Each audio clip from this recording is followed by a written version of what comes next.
Can you tell us who is our next guest? Yeah, I mean, with AD, like he said, that nothing can pay for the loss of his health. He would rather have his health back than any other form of compensation. And but on what AD was saying, our UK government set aside 1.7 billion to pay for the damage from the vaccine, death and injury from the COVID vaccine without telling anyone. So they've prepared for this death and injury, but they didn't say a word to us. You say 1.7 billion pounds. The government set aside in 2020 1 billion pounds to pay specifically for COVID vaccine injury and bereavement, whilst telling everybody across the world that it was safe and effective. The government knew, they lied, and people died. And unfortunately, there's many that can't speak now. So the next person we're speaking to is Nicky Black.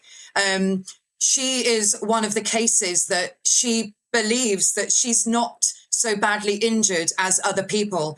And to get the one-off payment from the government, you have to be at least 60% disabled or dead to get that money. So if you are 59% disabled, your application for the compensation, which isn't compensation, will be refused.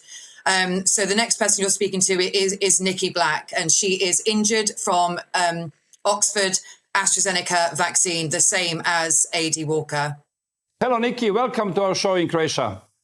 Hello. Hi. How are you? Great. It's nice to see you, and thank you for your time.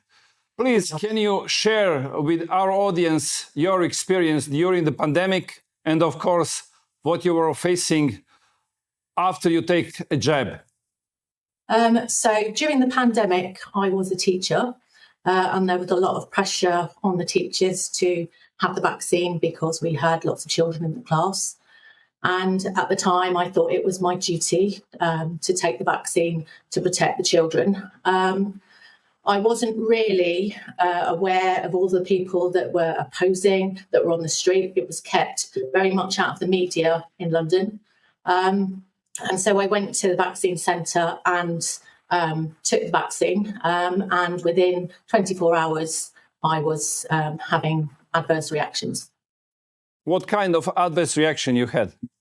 So 24 hours afterwards, I started to have severe headaches and my hands were burning. And at first, I just thought that it was just the vaccine working, because we were told that we may feel a little bit not ourselves.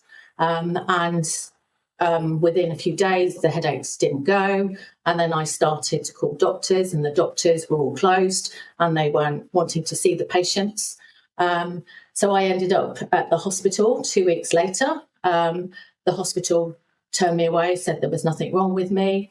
And this went on for 3 or 4 months, where the doctors and the hospitals were just completely gaslighting me and sending me away. And it wasn't until I started to fall over that then they started to take notice and then send me for further tests.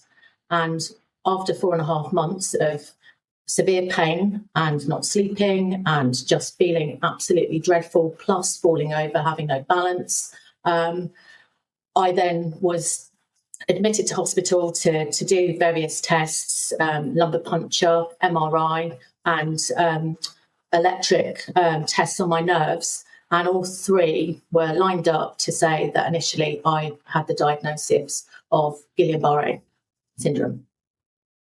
Mm-hmm. And when are they confirmed that it's from vaccines? I had to fight for that.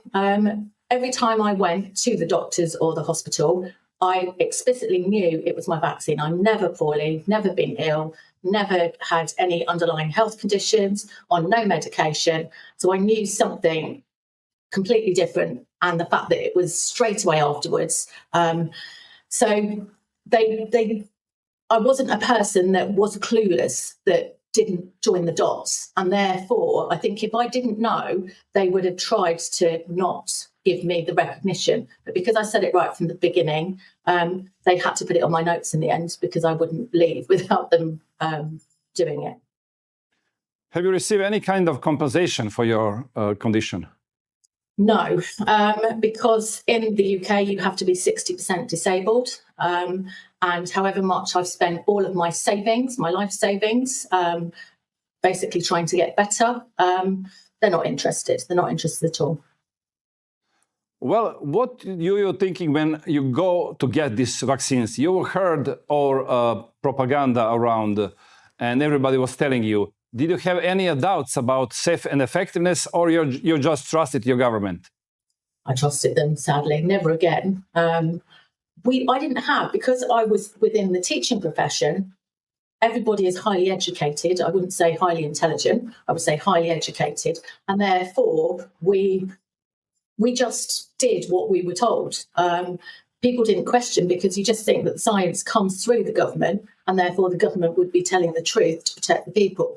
I now know otherwise and feel very, very naive that I did trust and I would never trust again. Just one more question. If you have a chance now to say something to Boris Johnson, who was Prime Minister at that time, what would you tell him? How do I say this without being awful? I'm not going to swear live on TV, but he is a dirtbag.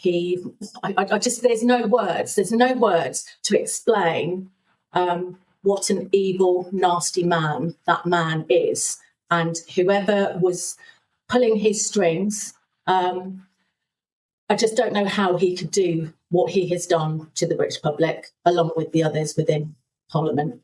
They're not human. Maybe one day we'll have a chance to ask him that. Thank you, Nicky, for your time. Thank you for sharing your experience and helping us to raise awareness about people who are vaccine injured. Thank you very much. Bye-bye. Bye.